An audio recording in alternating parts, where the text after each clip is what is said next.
I'm planning to talk a bit more like how can we conduce startups, but also how can we really set up a strong ecosystem. We heard this morning it's very crucial that we are all supporting this digital development, but also how digitalization can actually help the economy of Tanzania, but also all the social sectors in Tanzania.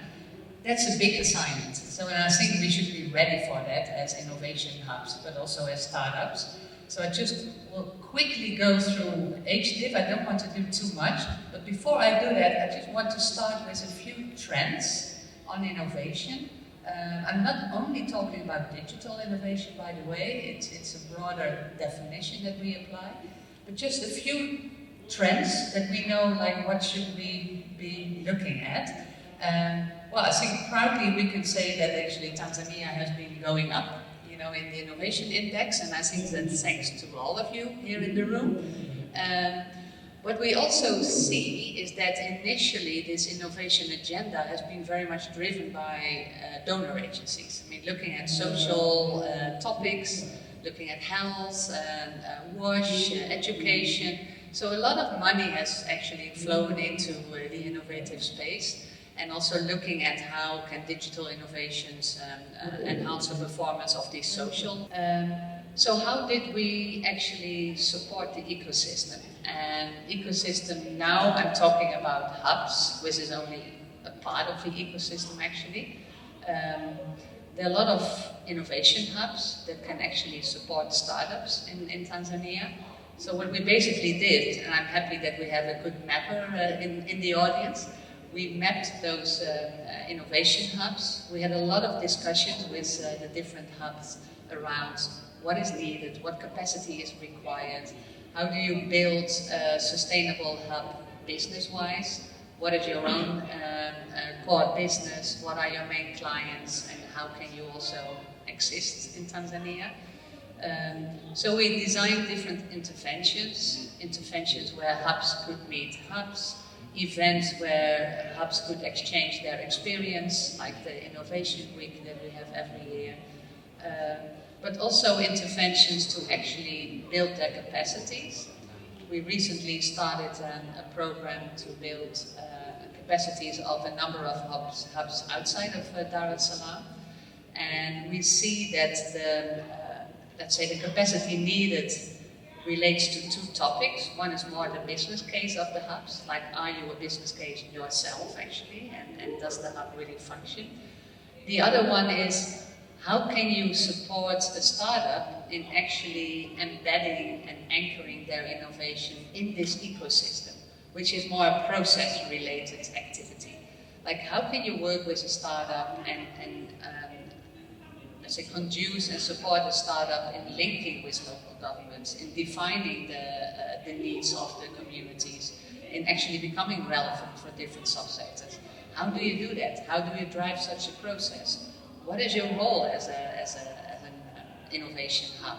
Should you convene a multi-stakeholders process? Should you convene transition processes? What is your role in this? And how can you kind of make sure that this innovation and the innovator is embedded in this local ecosystem, which is a complete different sport. We also created a map also. So the map that we saw is a bit more sophisticated, I guess. We are working on an Innovate map where we map all the hubs, where we map also the research institute, the finances. So all the actors in the ecosystem should be on that map. So we're very happy to collaborate with you, because we don't really like to invent the wheel, but try to work on what is already existing. And this map can be an interesting tool actually for the different innovation hubs, but also for the innovators.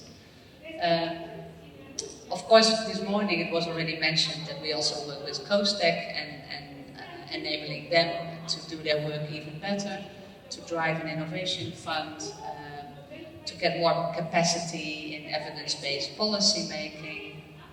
We also support Boonie Hub.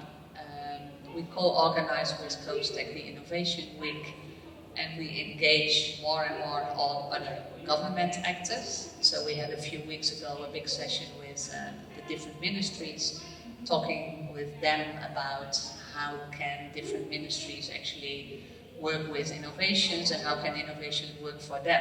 So it was an interesting discussion, but I won't go into that right now. We had at the end of August, and that might interest you as well, a session around how does finance work for innovation and how does finance work for startups, for pre-startups, startups, for scale-ups, and who is there in Tanzania. And this is the crowd that we got around the table, like financiers who have an interest in innovation. And we basically discussed, like, where is everybody at the moment? So as you see at the pre-startup phase, where you actually try to match the problem to a solution, we see that a lot of donor agencies are there. And also a lot of innovation hubs are also in that space. If you look at the startup, the product market fit, we see family foundations are getting interested, but also different accelerators are there. Angel investors are very interested to actually pick up where the grants are stopping. They would like to pick up the pace. So there was a quite dynamic discussion between donor agencies and investors, stating that donor agencies are actually not really talking to investors. So why do donor agencies who work with the pre-startups not prepare actually the pre-startups to enter a next finance level? So there should be more information between the different finances, but innovation hubs can play also a crucial role there and actually have different finances around the table, but also know what type of criteria they apply. So what type of criteria do angel investors apply, impact investors apply, and how can we really capacitate the innovators to address those criteria? And then at the end, scale-up phase, we see some bigger funds actually, but it's quite difficult to reach that level as yet. So I think if we are at the pre-startup and the startup phase, we are already doing quite well. The scale-up phase, there are some impact investors like DOB Equity. Also some banks are quite interested, of course, but there you see that they are very much avoiding risks, avoiding the common things. And we are saying, like, how can we kind of make those finances align more? And how can we really enter also scale-up finance? So that is an ongoing discussion. And after that discussion, the finances actually proposed to have a much more coordinated or aligned innovation finance mechanism, where actually donors, hubs, financial advisors, angel investors, impact investors work together and create, well, it was not a mechanism, a facility, however you want to call it, that provides information referring to the map, and that map should provide much more insight in, let's say, the innovation stage of individual investees. So that could either be directly online or through the hubs. Provide a TA, like what TA can you find in Tanzania? Where can you find that TA? There's a lot of hubs, you know, providing these technical services, but how to access them? Where are they? And are they in the pre-startup, startup, scale-up phase? Where are they?